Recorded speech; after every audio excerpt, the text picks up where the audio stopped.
A few weeks ago, the United States recognized an important anniversary in its history.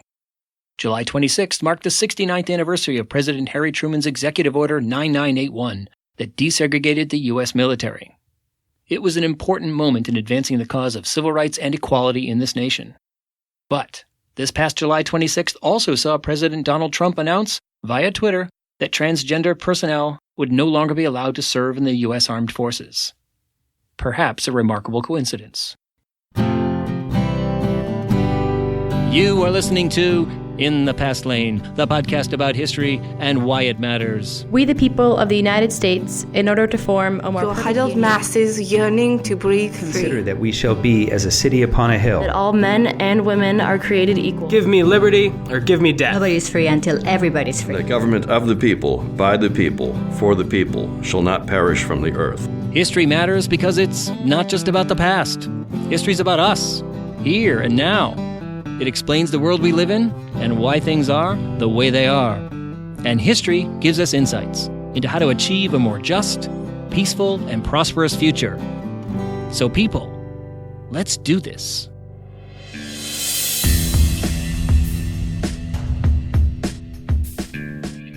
Hi there, everyone. Welcome to In the Past Lane, the podcast about American history and why it matters.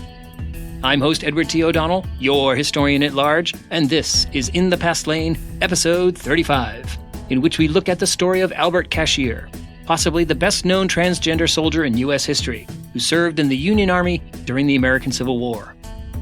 We are coming to you this week from the Deborah Sampson Studios, located on the campus of Holy Cross College in Worcester, Massachusetts.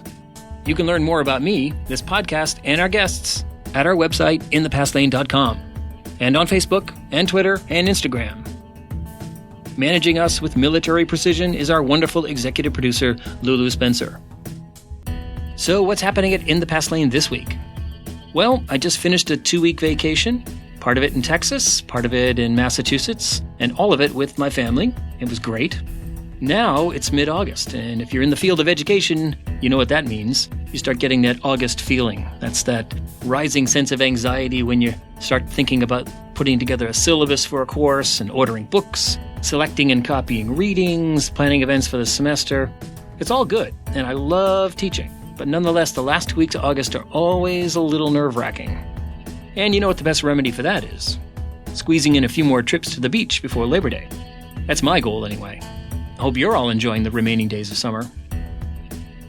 Okay, people, strike your tent and fall in line. Your journey in the past lane begins now.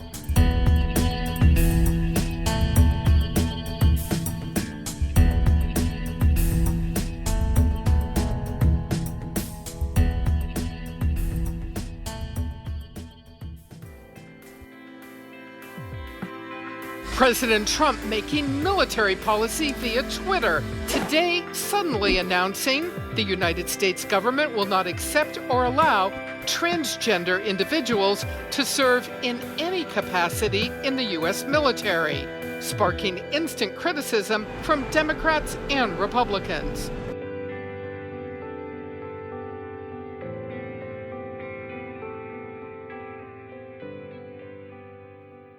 Almost immediately after President Trump tweeted about his ban on transgender personnel in the military, one began reading stories about transgender soldiers, or women who posed as men, who served in past American wars.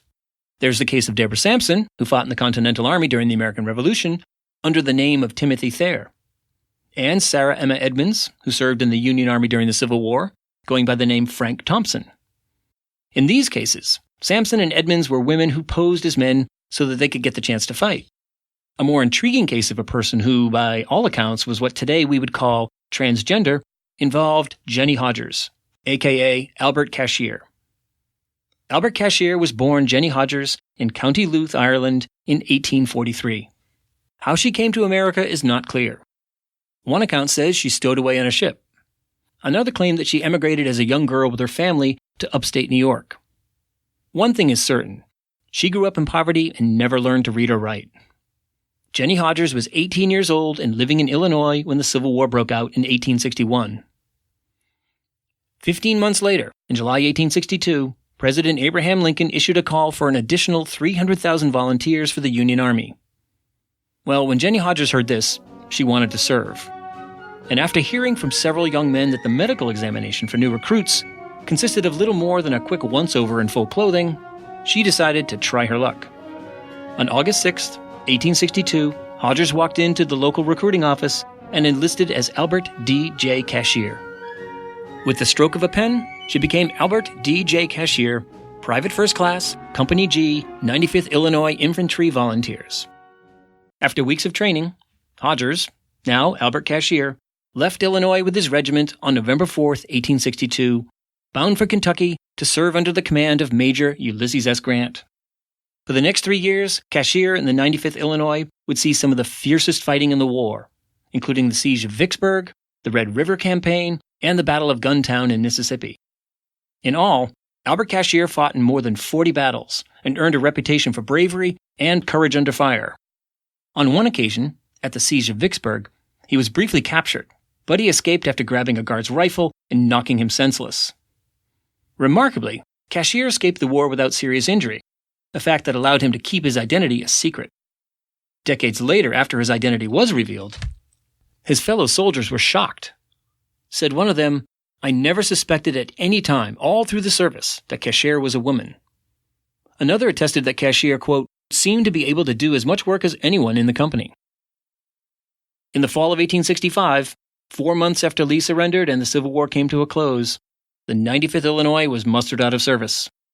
Cashier and his fellow soldiers returned home to Illinois, where they were honored with a huge public rally. And then, like everyone else, they returned to civilian life. Albert Cashier remained Albert Cashier, leaving behind for good the female identity of Jenny Hodgers. He cast about for a while as a farmhand before taking a job as a dry goods clerk in the town of Sangamon, Illinois. Cashier stayed there for the next 40 years, working all manner of jobs. And every year on Decoration Day, the precursor to our Memorial Day, he donned his Union Army uniform and marched in the local parade. And every year on Election Day, Albert Cashier voted, something that Jenny Hodgers and all other American women were prohibited from doing during that period. Albert Cashier kept secret his birth identity until 1911, when he was struck by a car and broke his leg. During the subsequent examination, the doctor discovered that Albert was biologically a woman. Cashier pleaded with him not to reveal his identity, and the doctor agreed. But Cashier's injured leg and advanced age meant that he could no longer work. So the doctor made arrangements for him to be admitted to the Soldiers and Sailors Home in Quincy, Illinois, essentially a retirement home for ex-military personnel. Officials at the home accepted Cashier as a man, but eventually the truth became known. In 1913, the state of Illinois, apparently believing that Cashier was delusional for claiming to be a Union Army veteran, sent him to a state hospital for the insane. Soon the federal government's pension bureau was alerted to this rather unique case. It launched an investigation to see if Cashier was entitled to a veteran's pension that he'd been receiving since 1890. After careful review of the evidence and interviews with dozens of Cashier's fellow soldiers in the 95th Illinois, the Bureau decided that Hodgers and Cashier were one and the same, and so it maintained the pension. Albert Cashier lived 18 months in the hospital and died on October 10, 1915. After his funeral with full military honors, he was buried beneath a marker that read, Albert D.J. Cashier, Company G, 95th Illinois Infantry. In 1977, the local townspeople replaced it with a larger stone that bore witness to his extraordinary story. It reads, Albert D.J. Cashier, Company G, 95th Infantry, Civil War. Born Jenny Hodgers in Cloggerhead, Ireland, 1843-1915. This story about Albert Cashier and his service in the Union Army during the Civil War is a good reminder of one of our 10 commandments of history here at In the Past Lane, and that is that almost nothing is new.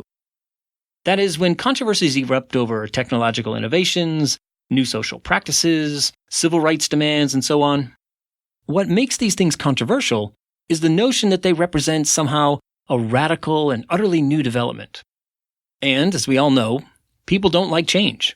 It scares them, whether it's gay marriage or the internet, or letting trans people serve in the military. But history is always there to show us that while these things can be unsettling, they're not necessarily new. Things like this have happened in the past, and the Republic did not collapse. In fact, once the change occurs, people get used to it rather quickly, to the point where they can't imagine going back to a time when there were no smartphones or when women were not allowed to vote. So what about the issue of transgender military personnel? Well, we're going to have to wait to see how this issue plays out. Historians can do many things, but predicting the future is not one of them. But we can help make the public debate more informed by pointing out precedents like Albert Cashier and the many other examples of transgender soldiers who have served their country in the past with honor and distinction.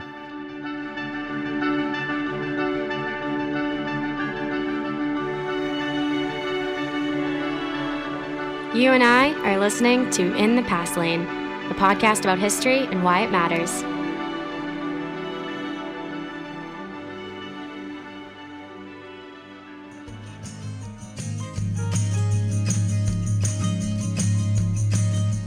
Okay, people, that's all for this episode of In the Past Lane. Thank you so much for tuning in. If you like what you've heard, please subscribe to this podcast at iTunes, Stitcher, or wherever you access your podcasts. And tell your friends about In the Past Lane. That really helps to bring in new listeners. For more information about the many things we talked about today, head over to our show page for this episode at inthepastlane.com. I also want to hear from you, so please send us your comments, questions, and suggestions via Twitter, Instagram, and our Facebook page. I'm In the Past Lane's host, Edward T. O'Donnell, your historian at large, reminding you that history explains our world. So let's pay attention to it. Thanks for listening. We hope you'll join us next time for another journey in the Past Lane. Hey, Lulu, people want to know, what's your motivation for working on this podcast? Fear of eviction.